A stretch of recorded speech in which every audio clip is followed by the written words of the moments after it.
Hello everyone, my name is Mark Palomo and I'll be discussing about the data breach that happened to Sony's PlayStation Network in 2011.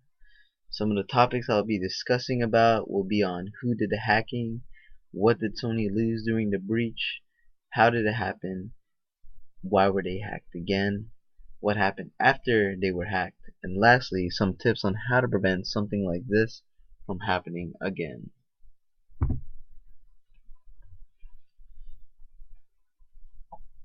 So when did this whole data breach happen? It started in April 2011. They've been hacked 10 times before this, and they were hacked by a group who previously hacked the PBS website. So who are the ones that hacked, to be exact? Lulzsec or the Luz Boat, who were British hackers, also known as the hacktivists. They've also done numerous attacks that stole sensitive data in the past.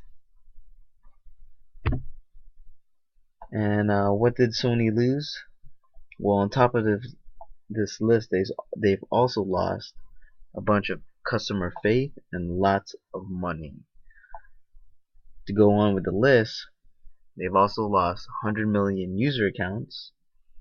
Luckily, only less than 1/10 of 1% of customers were affected. Passwords, email addresses, home addresses, dates of birth, lots of sensitive data. Sony opt-in data associated with their accounts, and a few credit cards and debit cards, unfortunately. So how did this happen? Simple, just a SQL injection, which I was definitely surprised by, and lots of other experts as well. So what was the reason for hacking Sony? What did they do to deserve this? Well, one, their security was not stable. Second, they showed vulnerability from their first PlayStation Network breach. And others say that a group of hackers were just interested in showing off their ability to breach the company's defenses. On top of that, one thing that I really believe that was the main reason for them attacking PlayStation was the incident when Sony pressed charges against 20-year-old hacker George Hotz, who reverse engineered Sony's PlayStation 3 so that it could run unapproved third-party applications. After that, Sony ended up suing Hotz, which reportedly infuriated many in the hacker community. That is why I strongly believe that this was the main reason why the attack on the PlayStation Network occurred in April.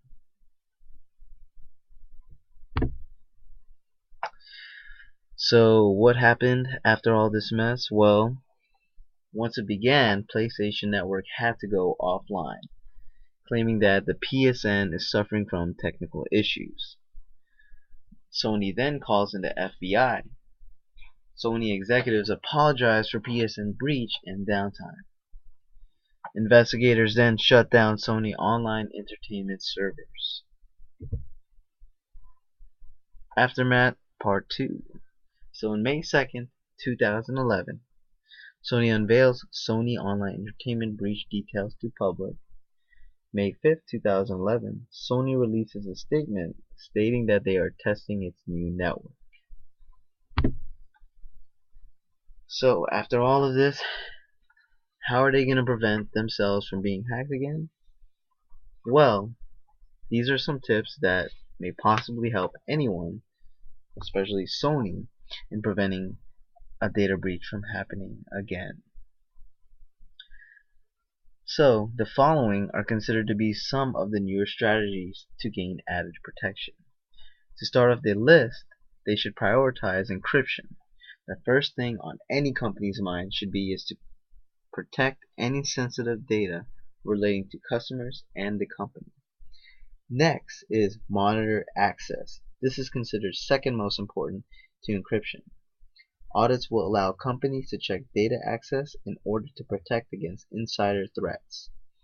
A lot of businesses tend to lose track of things or notice things being stolen due to not separating certain duties.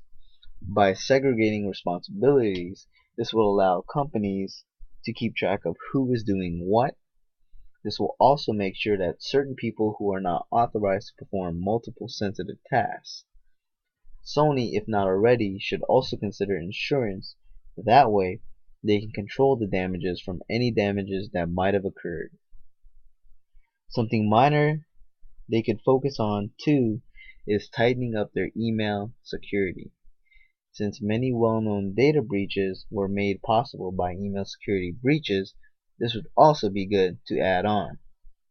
Last but not least, from the Frontline IT blog, they recommend employing ID management. I quote, "One of the strongest measures your company can undertake to protect itself against data breaches is a strong identity management system to control access to critical applications." So in conclusion, all in all, Sony needed stricter policies, a tighter security, have a better balance between customer ease of use and security, which I can definitely say is not an easy thing. Alright everyone, thank you for watching. Hope you guys enjoyed my presentation. If you have any questions, please make a comment below in the thread and I'll reply back to you as soon as I can. Thanks.